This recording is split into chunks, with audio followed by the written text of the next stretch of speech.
আমার ছোট্ট YouTube channel মাধুরীস কিচেনে আপনাদের সকলকে স্বাগত। আমার চ্যানেলটির আজ থেকে পথ চলা শুরু হলো একটি সুস্বাদু খাবার দই মাছ দিয়ে। আজকে আমি দই মাছ করব, তার জন্য এখানে রুই মাছে 800 গ্রাম রুই মাছ নিয়েছি। সেটাকে ভালো করে ধুয়ে এরপরে নুন, অল্প একটু হলুদ আর কাশ্মীরি লঙ্কা গুঁড়ো দিয়ে মাখিয়ে রাখলাম। এটা 10 মিনিট রাখার পর আমরা রান্নাটা শুরু করব। 10 মিনিট পর ফিরে আসলাম। এখানে আমরা মাছটা ভাজার আগে 1 টেবিল চামচের মতো আমি কাজু কিশমিশ ভিজিয়ে রেখেছি, মানে একটু গরম জলে, যাতে তাড়াতাড়ি এটা ভিজে যায়। আর এটা আমি দইয়ের সাথে এই জন্য মেশাবো যাতে করে দইয়ের প্লেন স্বাদটা যেন না থাকে, আর দইটা যাতে রান্না করার সময় ফেটে না যায়। এখানে একটু আমি তেল দিলাম যাতে মাছটা হালকা করে ভাজতে পারি। একটু ভালো করে গরম করে নিতে হবে, দিয়ে মাছটা ভেজে আমি তুলে নেব। এখানে আমি সর্ষের তেলে মাছটা ভাজবো, আর এইখানে যতটুকু তেল লাগছে ব্যাস এইটুকুই তেল এই রান্নাতে লাগবে, আর কোনো কিছু লাগবে না।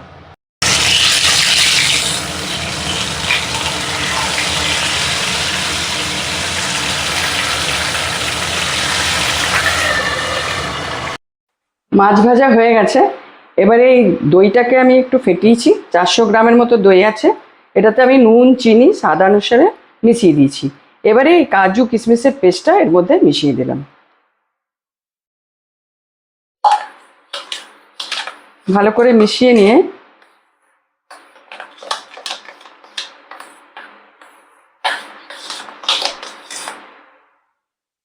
এরপরে একে একে এই মাছ ভাজাগুলো এর মধ্যে ডুবিয়ে রেখে দেবো আধ ঘন্টা।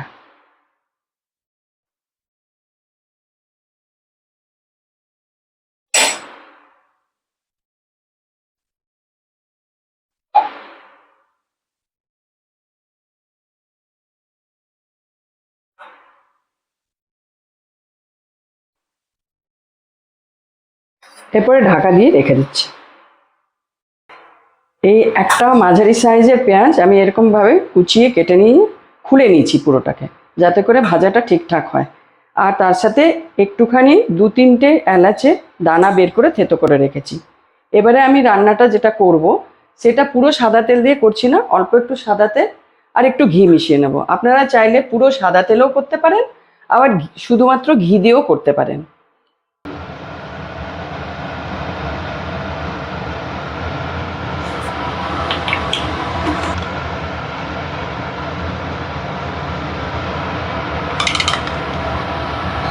এবারে ফোড়নটা দিলাম, মানে অল্প একটু এলাচ থেতো করা।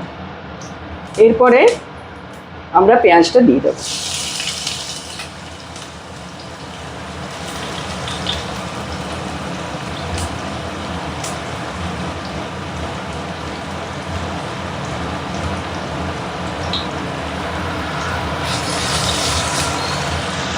মোটামুটি মিডিয়াম ফ্লেমে এটা ভেজে নিতে হবে, একদম একটু হালকা লাল হবে। তারপরে আমরা ওই ম্যারিনেটেড মাছটা এর মধ্যে দিয়ে দেবো। ভাজা হয়ে গেছে, এই অবস্থাতে আমি এই ম্যারিনেটেড মাছটা এর মধ্যে দিয়ে দেবো।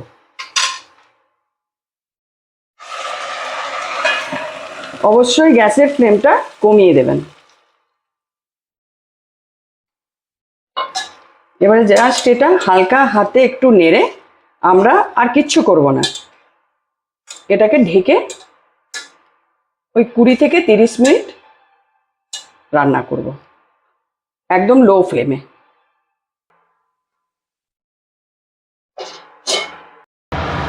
হ্যাঁ, 20 মিনিট পরে মোটামুটি এটা ঠিক কনসিস্টেন্সিতে এসে গেছে। এটা যদি আরও একটু থকথকে করতে চান তাহলে ওই কাজু বাটাটা আমি যে অল্প দিয়েছি সেটার পরিমাণ একটু বাড়িয়ে দিলে এটা একটু থকথকে হয়ে যাবে। এরপরে গার্নিশিংয়ের জন্যে আমি এই দুটো কাঁচা লঙ্কা চিড়ে দিচ্ছি। আমার বাড়িতে বেশি ঝাল খাওয়া হয় না, তাই জন্য আমি কম দিলাম।